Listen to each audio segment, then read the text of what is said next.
フィットネスビキニとは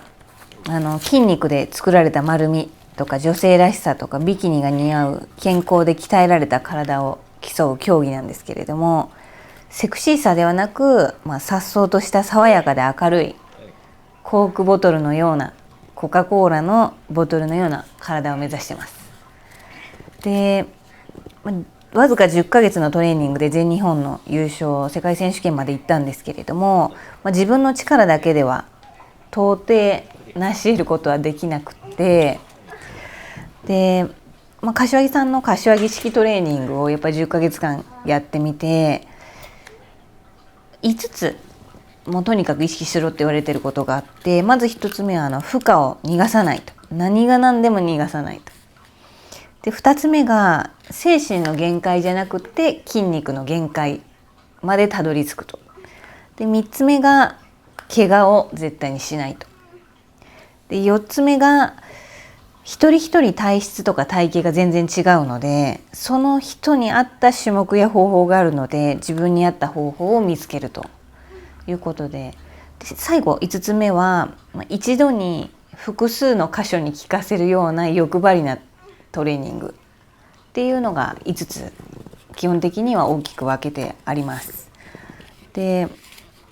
自分でやるのもすごく大事なんですけれども、やっぱり女性の方とかやっぱり初めてトレーニングをされる方はもう絶対パーソナルトレーニングがおすすめだと思うんですけれども、パーソナルトレーニングのいいところは負荷を逃がさないギリギリで、2年目をやったことはアウトラインを構築すること。やっぱり1年目アウトラインが全くなくって綺麗にラインだけは整えたんですけれども、世界選手権に出た時にもうお話にならなかったんで、2年目はとにかくアウトライン、背中の広がり、足だったりウエストの細さだったり、そういうところをもう極めていくっていうことをしていきました。で、3年目の今年はそのできたアウトラインに厚みをつける作業なんで、今年はもう去年とは全然違うメニューを今取り組み始めてるんですけれども、ただ競技の上ではアウトラインがやっぱりまず重要なので、今年世界選手権に出て思ったのが、アウトラインは他の外人の選手に全然負けてなかったんですね。ただ厚みがやっぱり全然違ったので、アウトラインは一つ目標としてたことはできたのかなと思ったので、あとはここから1年かけて厚みをどれだけつけれるかをやっていきたいと思っています。から始まりました。覚えてます。オーバーオールのチャンピオンが新井恵子さんでした。なんで私の身長からいくと同じカテゴリーになるんだなっていうことで、よく記憶に残っています。起こした行動がその中に出てる選手で愛知県の選手がいて、荻山遥さんだったんですけども、その選手が通ってるところと同じジムに行こうと思って探してたのがこのエクサイズトレーニングスタジアムで、同じジムでトレーニングしていけば大会に出るにあたって非常にいいんじゃないかなっていうことで、そこのジムに初めて電話して柏木先生と初対面を果たすことになりました。2年前の11月30日2014年ですね。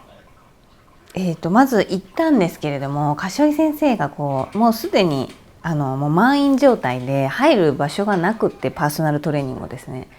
でも週3回私の体型だとパーソナルトレーニングをやらないと大会に臨めないっていうことで、週2回のパーソナルの時間をまず取っていただいて、であともう1日はどこにも入れないので、柏木先生の休みを返上してもらって、そこに入らせていただいて週3回でスタートしていきました。その時の体重は54キロぐらいでした。入ったばっかの時は本当に猫背で肩幅もすっごい狭くって、で姿勢も悪いし、で常に丸まってた状態だったので、まずもう先生に言われたのが妖怪のガキそっくり状態が小さくて腹が異常にポコンとしていると。で足はもう細いと。でどういうバランスの悪い人だと。で名古屋の方だったらよくご存知なんですけど、ななちゃん人形だと。首がこういうふうに前に出てる人形があるんですけど、だからもうとにかく10ヶ月しかないのでやれることは限られてるんですけども、もうトレーニング、ウェイトトレーニング自体はその時初めてだったので、重りを持ったりするってこともまずできなかったんで、最初はもう凝り固まった体をストレッチしてこう骨格をまず整えるっていうところから始まって、1時間半パーソナルトレーニングの時間あるんですけど、1時間ぐらいストレッチとマッサージで、最後の30分だけこう自重トレーニングみたいなことを最初ベース作りで半年ぐらいやってました。でようやくこう5月6月ってなってきた時にトレーニングらしいことが始まってきて、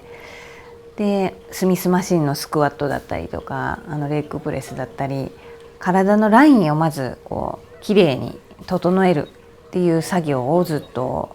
10ヶ月かけてやったっていう形ですね。でオーバーオールチャンピオンになった時に自分も痩せたい一心で入ったジムなのにいきなり増量っていうことで5月ぐらいまで増量してたんですけれども、人生初めての62キロまで行きまして、もうどうなってるんだと思いながらもで6月から減量していって3ヶ月で約10キロぐらいの減量したんですけれども、初めて自分の腹筋を見たし、お腹がぺったんこになる自分を初めて見た日がこの日でした。